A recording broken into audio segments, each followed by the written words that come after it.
200,000-pound border chiefs blame game. Why Britain can't control its own waters. If you want to witness accountability dying in real time, subscribe now, because what Britain's 200,000-pound-a-year border chief just told Parliament should concern every person who cares about this country's sovereignty and competence.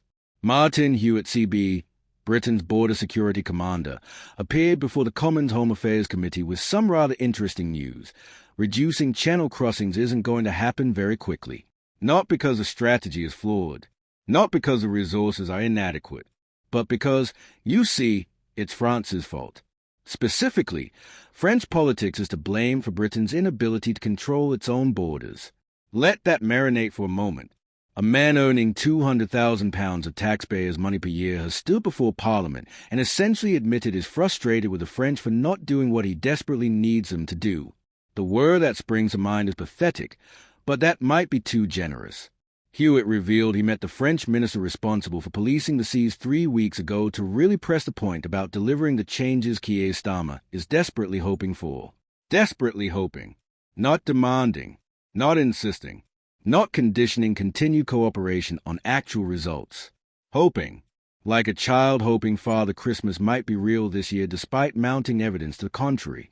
Hewitt admitted it's frustrating that it's taken the time that it has, and blamed France's recent political turmoil, including President Macron's struggles to find a new prime minister, as a reason behind delays to implementing new anti-boat policing methods.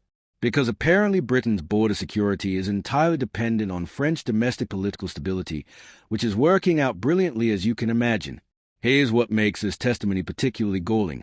36,000 illegal migrants have crossed the Channel in 2025 alone, in over 1,000 small boats.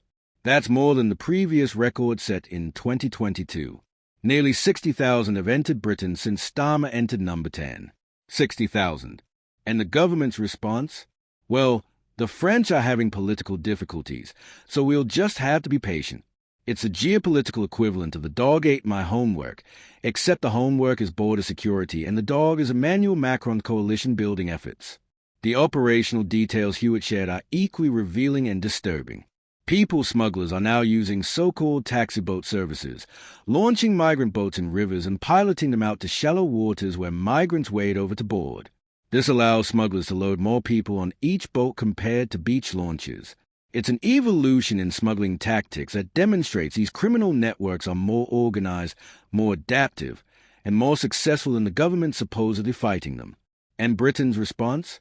Well, we're waiting for France to change its maritime laws.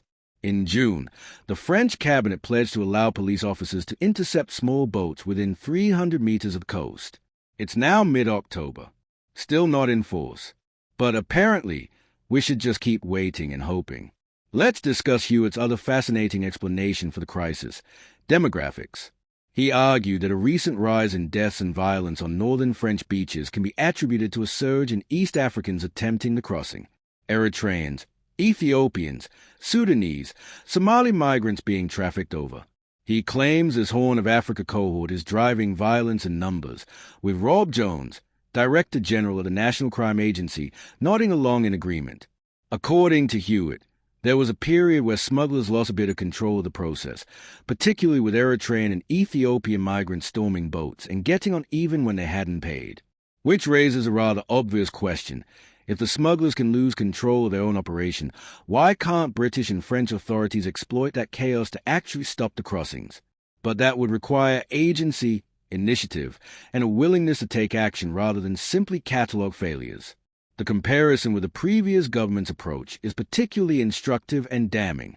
Karen Bradley, chairman of the Commons Committee, revealed that just 12 officials are working on the government's one-in, one-out deal with France. 12.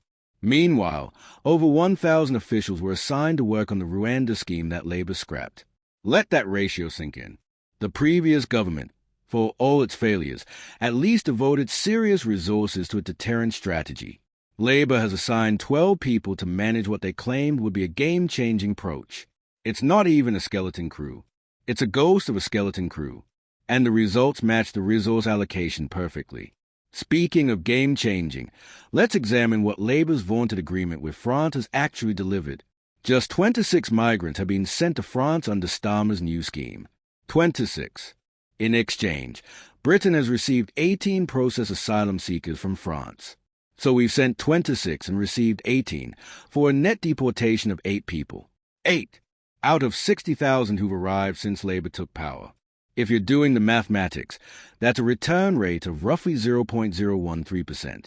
Game-changing indeed, just not in the direction they promised. And what has the spectacular failure cost? Around £800 million of taxpayers' cash has been given to France since the small boat crisis began. 800 million. That's not a typo. British taxpayers have handed nearly £1 billion to France in the hope, there's that word again, that they would prevent migrants from crossing. The return on that investment?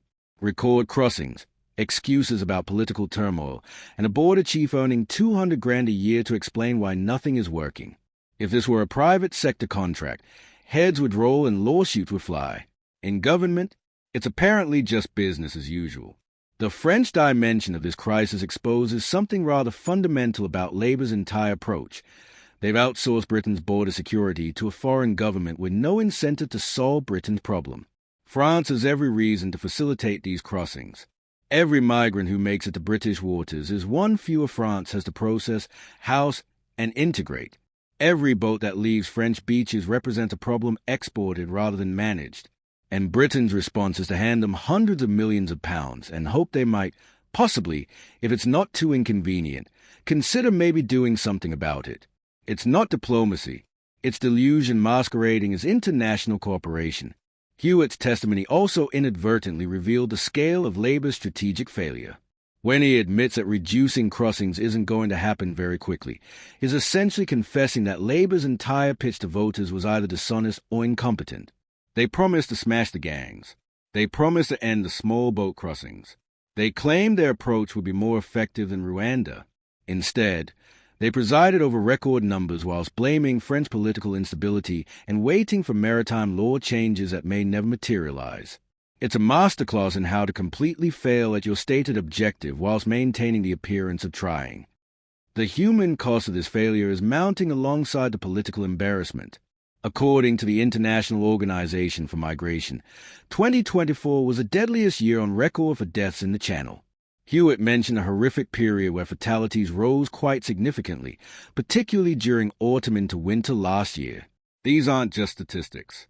These are people drowning in one of the world's busiest shipping lanes because criminal networks operating with virtual impunity whilst two governments play diplomatic footsie and pass the buck. Labour's approach hasn't made crossing safer. It's made them deadlier while simultaneously making them more frequent. Let's address the elephant in the room: sovereignty. Britain is an island nation. We should have complete control over who enters our territorial waters and lands on our beaches. Instead, we have a border chief admitting on the record that our border security is entirely dependent on French cooperation, French political stability, and French willingness to implement law changes they promised months ago. That's not sovereignty. That's dependence. And it's a direct result of Labour's decision to scrap deterrence measures and replace them with international begging dressed up as cooperation. The contrast with how other nations handle migration is instructive. Australia ended boat arrivals through a combination of offshore processing, turnbacks, and absolute political will. It was controversial. It was expensive. But it worked. Britain under Labour? We've chosen the expensive part without the deterrence, added a heavy dose of wishful thinking about French cooperation, and topped it off with a border chief who earns more than the Prime Minister to explain why nothing is his fault. If this is what smashing the gangs looks like, the gangs must be laughing all the way to their next crossing. The 12 officials working on the France deal deserve special mention. Not criticism of them personally.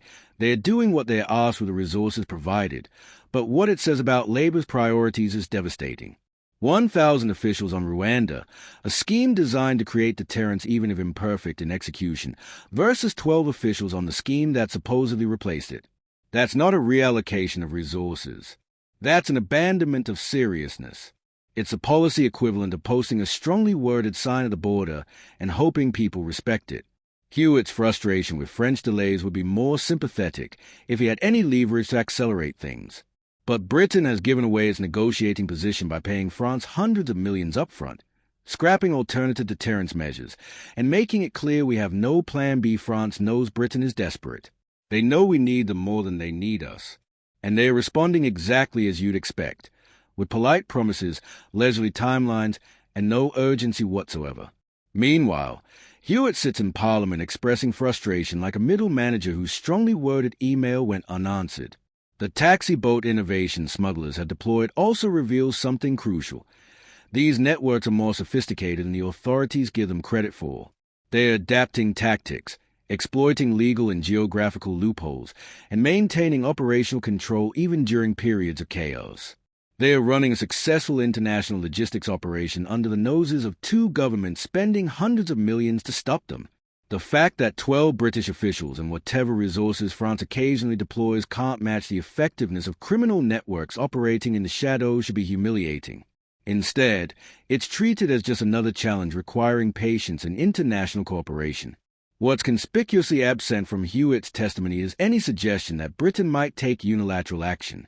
No discussion of turnbacks, no mention of offshore processing, no consideration of making Britain a genuinely difficult destination for illegal entry, just endless faith that France will eventually, possibly, maybe get around to implementing changes that might, theoretically, reduce crossing somewhat.